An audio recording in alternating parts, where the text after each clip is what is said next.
Hello, bruvs. We're back with Mara from Be Angry at the Sun and other poems by Robinson Jeffers. It's kind of bad timing with the fires in Los Angeles, as there's a fire in this long narrative poem as well. 7.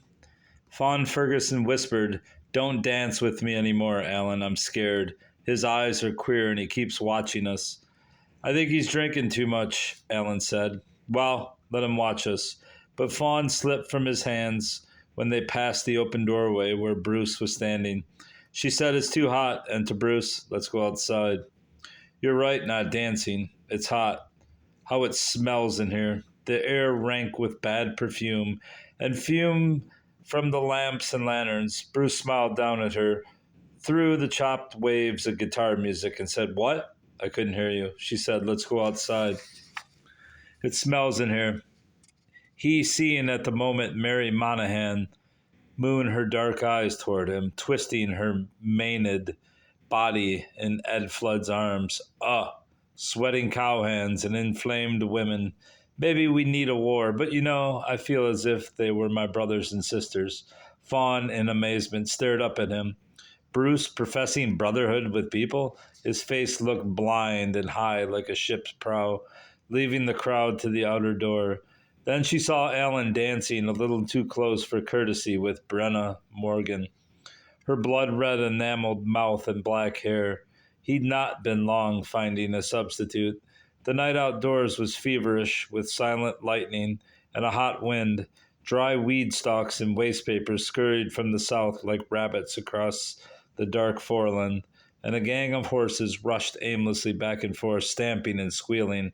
The sky was black in the ocean, but its foam shone phosphorescent between the lightnings, and a few drops of rain fell suddenly.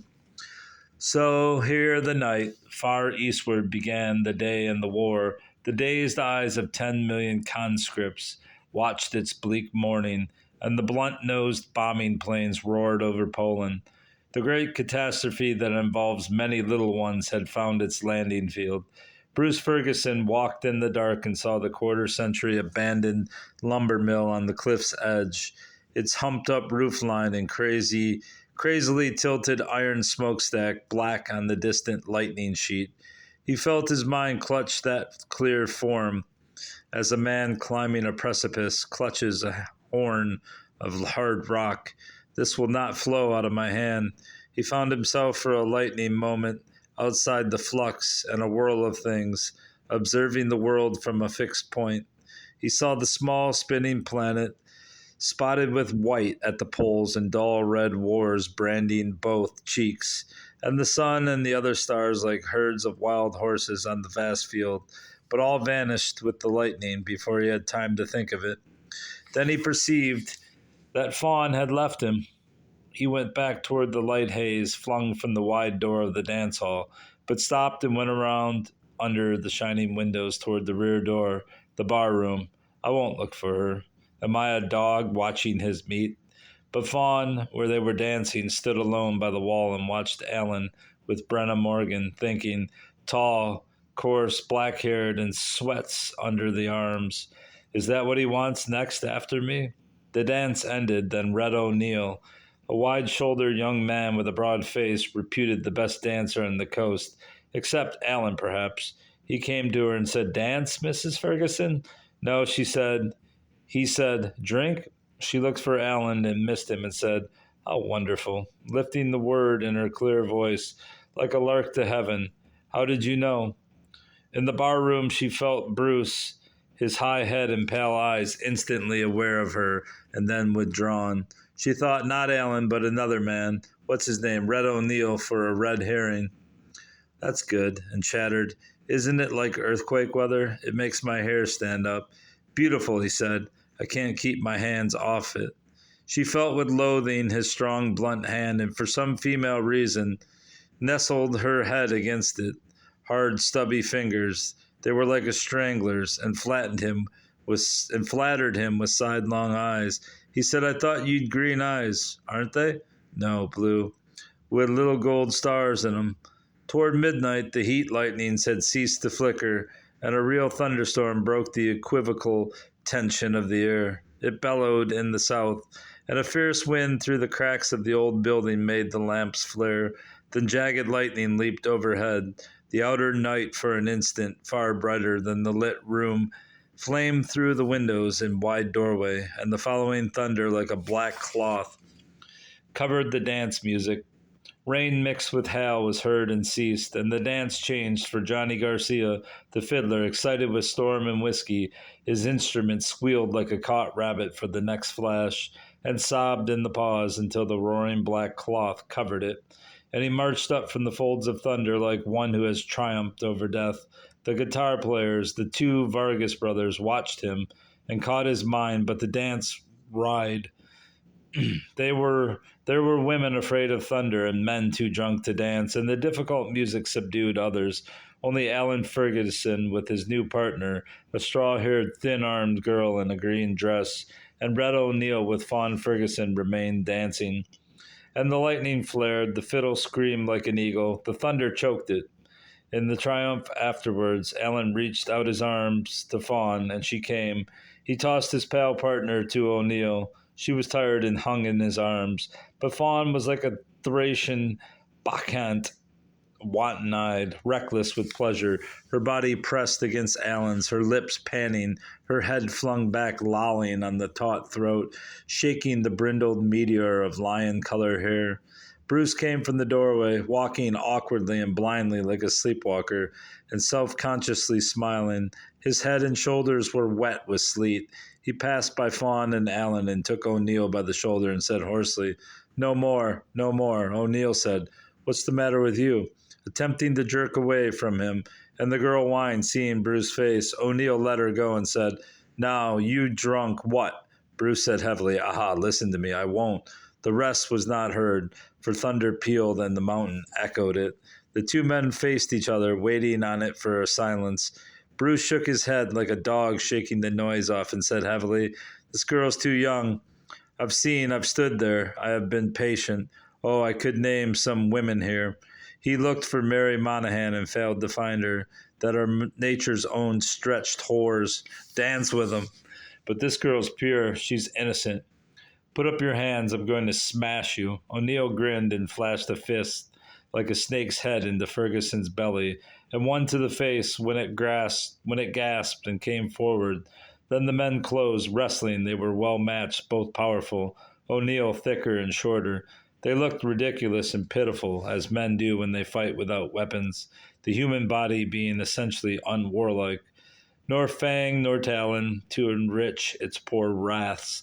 And Fawn kept moaning, "Oh God, how funny," watching with enormous eyes and a shrunken chalk face, while the three musicians still worked their instruments, nodding their heads, watching, but drugged with their own music. Ed Flood, Clyde Monaghan, Sam Barrett drew in on the fighters to part them or to take sides, but Ferguson already had hooked his left arm around O'Neill's neck, and with the other fist hammered his face a while and dropped him. O'Neill, on hands and knees, stupidly watched the blood splash on the floor. The other stood back a step. Then Ferguson, still snapping and gasping, stammered at them, "Anyone here? Anyone think this red-haired pimp didn't need fixing?" They were silent. The fiddle screamed softly for a weak lightning flash. Fawn moaned, "Oh, oh," watching the blood fall. Alan, grey-faced and sick, came to his brother, knowing whose debt O'Neill had paid a penny on, but willing to back the creditor at need. But there was no more to do. Bruce sighed, stroked his long face with his hand, and said hoarsely, "Well, we'll go home." He looked around and saw Fawn and stood watching her while the receding thunder roared along the shore northward. Her pure, pale face and staring eyes under the mane of hair, the smoky lamplight discolored. The noise ended. He went to her, still walking like a sleepwalker, and she in terror watched them make way for him. He stooped over her. "I'm sorry, little one. Made a fool of myself." "Ah, to hell with it. It's nothing." There was a festivity of Chinese lanterns strung at this end of the room, and Bruce suddenly reached up over Fawn's head and plucked one, tore the bright paper and took the candle and another. He gave them to Fawn, one in each hand, while her mouth made a smile, and her fear hollowed eyes questioned him, and the hot grease trickled on her trembling hands. Sam Barrett and some others were helping Red O'Neill to the washroom. They stopped in the doorway and stared. Bruce said, "Little one, your birthday, 20 years old. Do you want 20 candles?" "Oh, two's enough. Hold them high, Madonna." He couldn't imagine why the Italian word came to his tongue.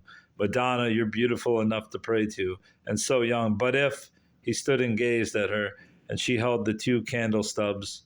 He said, "Oh, if that which is not true were true, I'd kill. By God, I'd kill." She looked straight in his pale eyes and saw leaping insanity there, and said steadily, "I know you would." "Well," he stood, stroking his long bony hands together in the pilot gesture. "Bosh," he said. "Come, we'll go home." He took her by the arm and led her slowly across the dance floor. 60 eyes watching, and Fawn, not daring to drop the candles, felt the hot wax cake on her hands. Bruce led her carefully clear of the blood on the floor. Then Alan, who had followed, came up beside her. She between her two men passed through the door. There was no wind. The candles burned in the outer night all the way to the car. When its lights were switched on, she dropped them. Bruce made her sit on the front seat and said to Alan, "You drive," and left them there. Alan went after him and took his arm, felt the hard muscle jerk and said, "Where are you going?" "Come this way." Bruce kept on walking. Alan said, "Listen, Bruce, come on back." Bruce kept on walking. Then Fawn left the car and followed them. Bruce said, "Take her home. Get out of here." Alan said, "Bruce." Bruce stopped and turned on him. "I'm not coming, you fool. Let go. I need to walk." Alan said, "You're crazy. What, 14 miles? Fawn stood in the dark at a little distance, trembling and picking the skins of wax from her hands. Alan said, "All right, then I'll walk too." Fawn picked at the skins of wax. Bruce said, "I'm walking alone. Get the hell out of here." "Damn you, don't you think I trust you with her? What's the matter with you? She wouldn't look at you." Alan said, "Sure, I know it. Come on home, Bruce." Fawn picked at the wax and said, "Alan, watch out." But Bruce did not strike, but turned and strode into the darkness. Alan stood still. When Fawn went back to the car, he followed her. Neither of them spoke. They watched the light track along the road for Bruce, but never saw him. Near Gavillion Canyon Bridge, Fawn said, "He's crazy, insane." Alan made no answer. "Insane and dangerous. I thought he'd kill you." "No," Alan said. Fawn said, "He said he'd kill." The road dipped toward the sea, and the headlight beams a moment overlay the lonely, incessant waters piling and playing by themselves among their tide rocks. Fawn said, "Take me away, Alan. We've got to." He was silent and said, "What do you mean?" She said, "We've got to, tonight. That would be clean and decent if we go away. This life is false, dirty, and vicious, and I think ends in a horror, like their foul war will." Alan made no answer. Fawn said, "It would save us. It might save Bruce." Alan drove slowly and said, "You mean you'll stop and get Joy?" "No, I will not stop. Let him keep her. It might help him. Your mother'll see to her." He said, "Clothes? No, nothing. We'll leave the car in Monterey.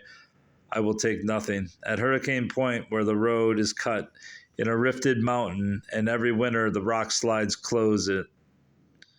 Alan said, "How will we live?" "I don't know. People live." He said, "Can you live without little Joy?" "Yes." "And you can do this to Bruce?" "Well, I can't." "No," she answered. "You can sneak and cheat. You can nibble off his peace when he isn't looking. You can make love a rotten thing." He said carefully, "Keep your nerve, Fawn." She instantly began to scream, and if he had touched the spring in her, knife after knife of glassy noise, he unheard, stubbornly saying, "We must not destroy him nor ourselves." Near home, on the high shelf under Marble Ridge foot, he was driving fast. Suddenly, the car yawed to the precipice edge and back to brush the rock-cut bank, while the rubber of the tires screamed on the roadbed. Then the cramped wheels were righted, and the locked brakes released. Fawn said, "Why didn't you go on over, you coward?" "Sorry," he answered. "Deer crossing the road. We'd have had venison and a smashed car. Did you see their green eyes?" She said, "For God's sake, get me safe home." And that's the end of part 8. rather long one, and this little bastard is not going to go in there without a fight. Goodbye.